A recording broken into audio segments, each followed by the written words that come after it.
Hi guys, welcome to my channel. Today I'm going to actually be doing my hair on camera. A lot of people are curious how I do my hair. How to go from Calvin Cambridge to just my curly hair, so I decided to just record it. If you're new here, welcome. My name is Mandy. If you like this content, please remember to subscribe and give it a thumbs up. Without further ado, we're going to get into my hair routine. So my hair is freshly washed. It's in these plaits. I have it divided into 4. I'm just going to take out I like to start in the back, so I'm going to take out this back plait. Don't focus on these postpartum edges. I'm trying to grow them back. I mean, they look way better than they did. It was really bad before. I was so embarrassed.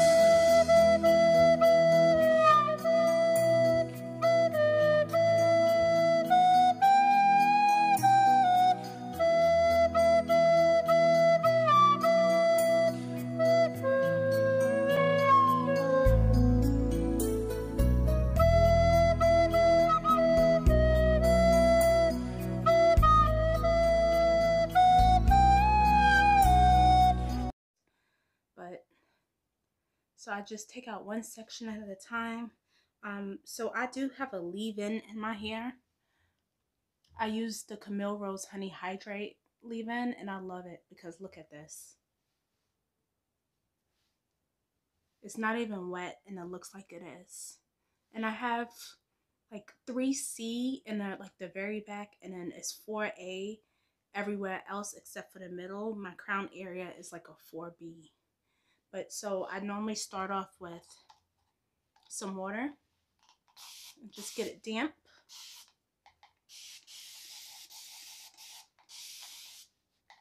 I feel like the products soak in better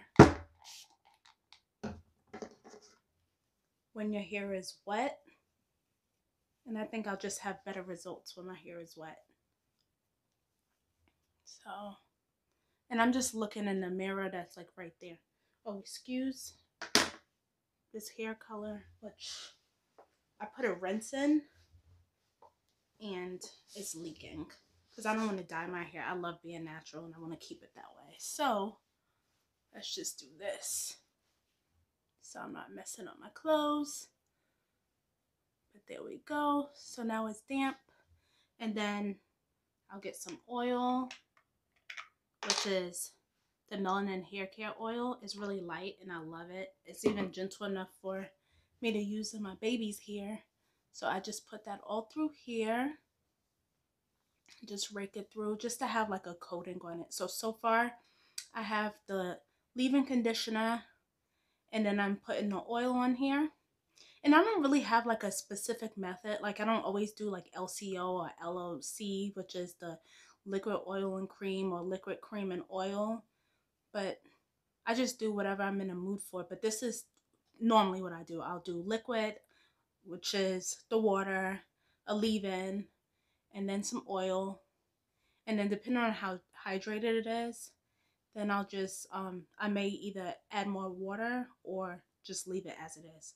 So from there, since it's all worked in, you can see that my curls are popping. Then I take this textureid cream, and I love this textureid. Take the textureid, take a little bit of it, rub it all through.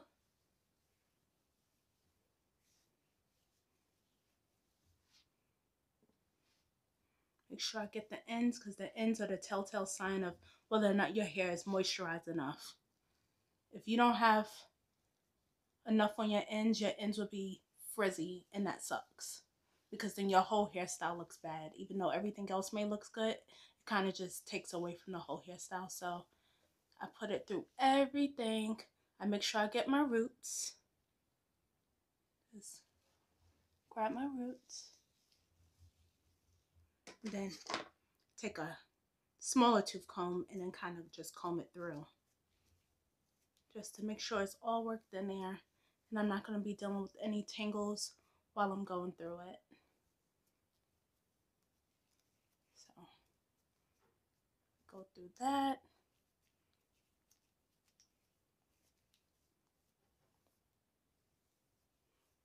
I normally work on like smaller sections, but I can't do it today. I'm just not in the mood. And then the Wetline Extreme Gel. This is the original one with the green cap. That's my favorite one. They changed the formula. Now they have the one with the blue cap, and that one is garbage. So, I mean, I guess I'm going to have to try to find a way to make it work. Since, I mean, I really don't have a choice.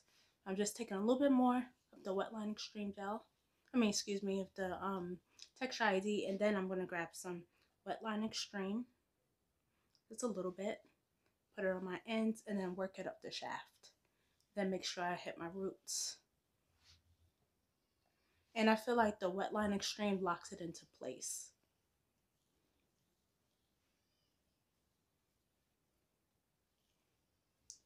So, and then when it starts off straight, and then it starts to crinkle up, then I know I had enough. Now I'm going to shingle, which is just taking it piece by piece and separating it just so I can have nice, neat, uniform curls.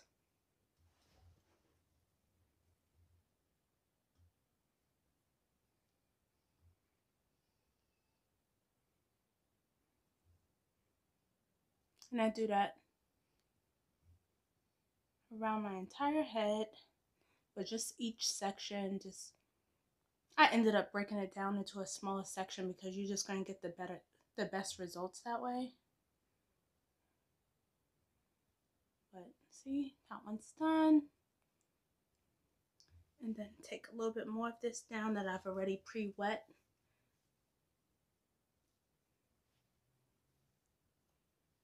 Do the same thing.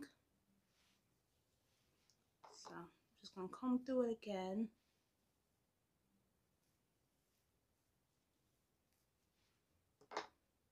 Take some textureid, put it on the ends, work it up.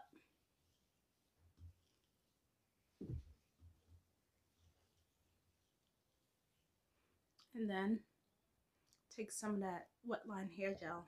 And I mean, a lot of people say you don't need a lot. I'm very heavy-handed because I just feel like my outcome is way better when I use a lot more product. So I just rather err on the side of using too much product than not enough. Because like I said, if you don't use enough, then you end up with frizzy hair, and don't nobody want that.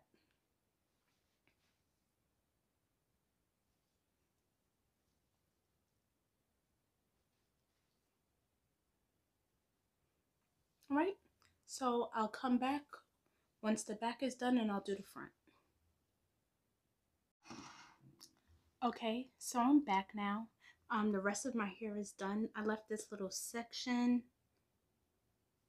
that needs to get done. Right, let's see. So all of this is done. And it's already starting to revert.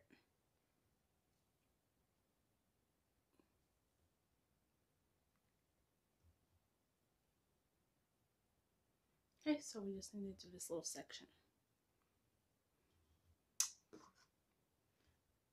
So I've gotten to this show on Hulu. It's called The Great. It has Nicholas Hoult in it, and it also has Elle Fanning, and I am obsessed with that show. It's about, like, it's set in, like, you know, the 16th century with the kings and stuff. Like, it's almost like the Tudors, but it's like a satire, which is pretty good. It's really funny, and it's about Nicholas Hoult. He's a king, and he really just doesn't know what he's doing, and he's like just a really like awful human being.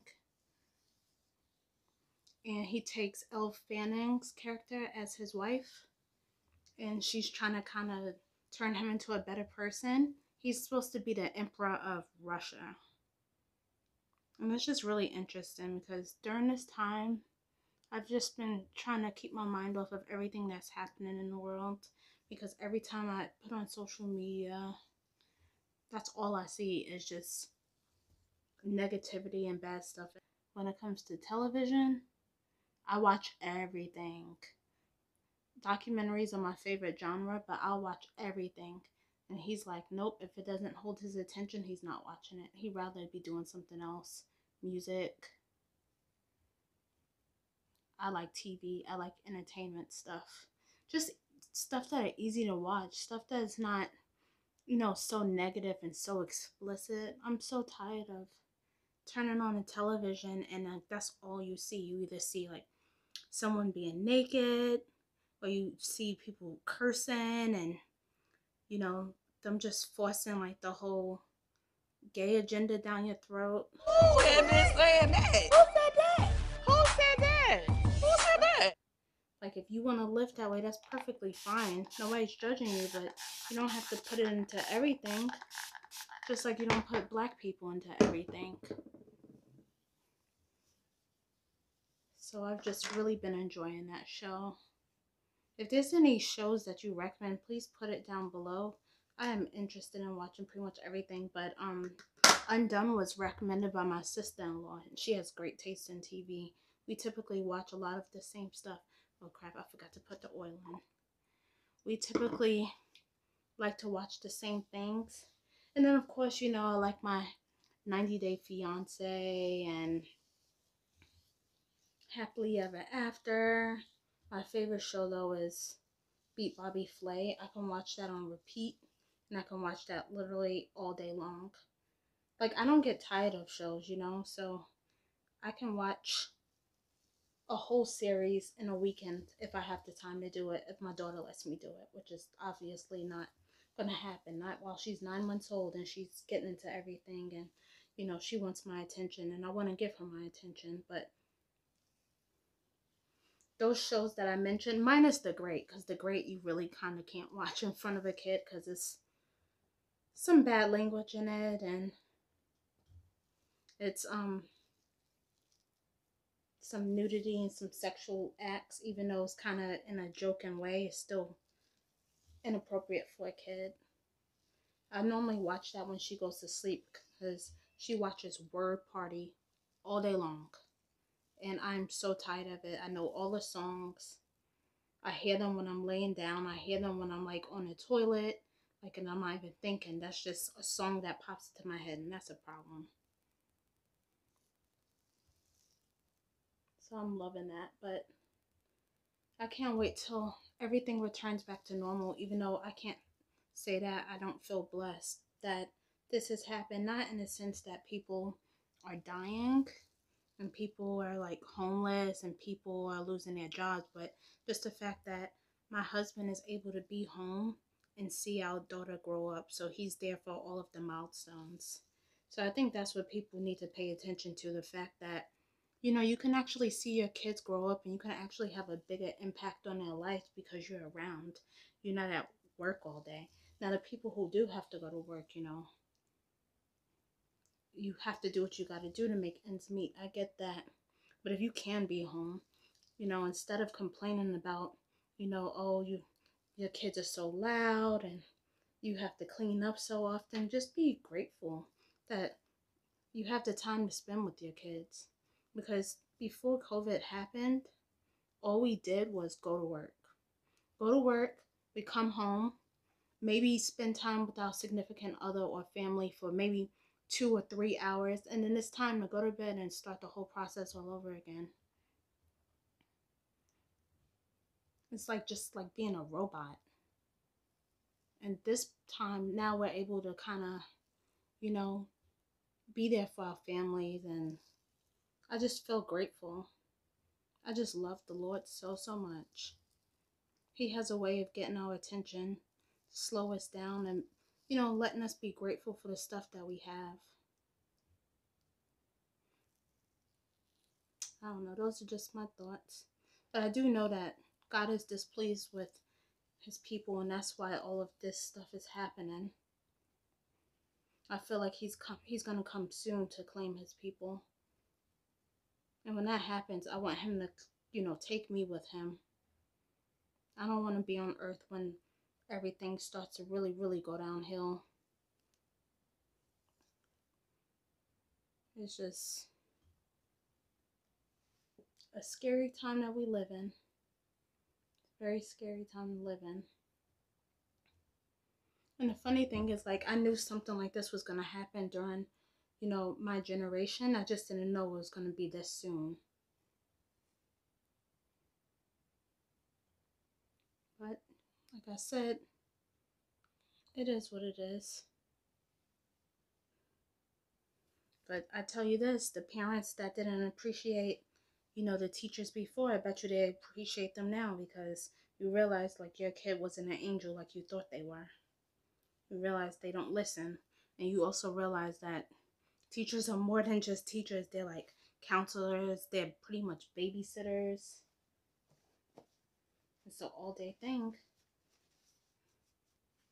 And then, you know, they come home and you get the easy part of them, because they done ran the teacher into the ground, and now they, you know, are worn out and they got to get ready for bed and they got to do homework and they're busy. But in school, they got all of the energy and they got distractions. They got, you know, their friends and stuff with them. So just be appreciative. And I hope that they stop cutting the budget for school, because obviously teachers are really, really needed. Teachers should be getting as much as doctors, if not more. It's because they really shape our kids' lives. But, you know, I don't know. I'm going to homeschool my child. I want my child to have certain morals that I just don't think that you're able to get in school. Because you're exposed to so much. I could kind of control what they see. Now, you can't always control everything that your child sees, because you can't be with them 24/7. But if I can have some kind of power over what they see, then I want to use that power.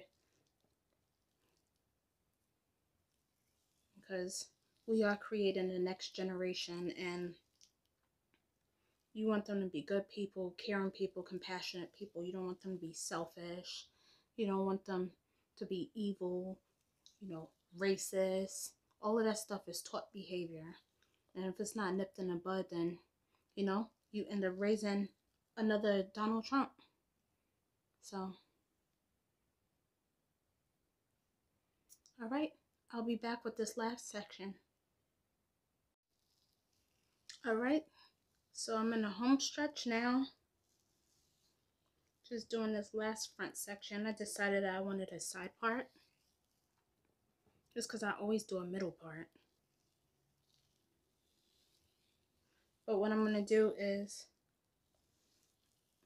I'm going to finish this section, and then I'm going to let it air dry, and then I'll come back when it's completely done. I've stretched it and it's dry.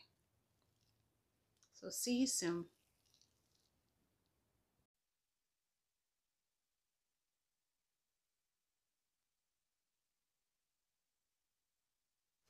All right, if you made it this far, thank you so much for coming back.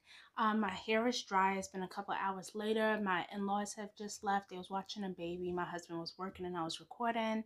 And I walked Simba. But yeah, this is it. It's a lot of like movement. It's very moisturized. So even though I stretched it, it kind of drawn back up, but that's okay. That means that your hair is healthy. I mean, look at this. So the shrinkage is really real. It's crazy. But yeah, I love the way it came out. I cut off an inch. I had it blow dried for like the past, like, I want to say like week. I just blow dried it. I don't know which one is the correct way to say it. But anyway, it was blown dry. And I cut off like an inch of it, because my ends, I had so many fairy knots in there. It was like wrapping on each other. And then also, whenever I would comb through it, I couldn't comb completely through it. I had to like work at it, because it was wrapping around each other, because it was just so damaged. I had split ends. I had splits in between the strands. So there would be like a strand split and then a strand. It was just so weird. So it definitely feels a lot more healthier and is able to retain moisture now, since it's not so gapped up and dry. But if you did like this video, please remember to subscribe, hit the bell notification and be notified whenever I drop a new video, and thumbs up. I'll see you in the next video. Bye.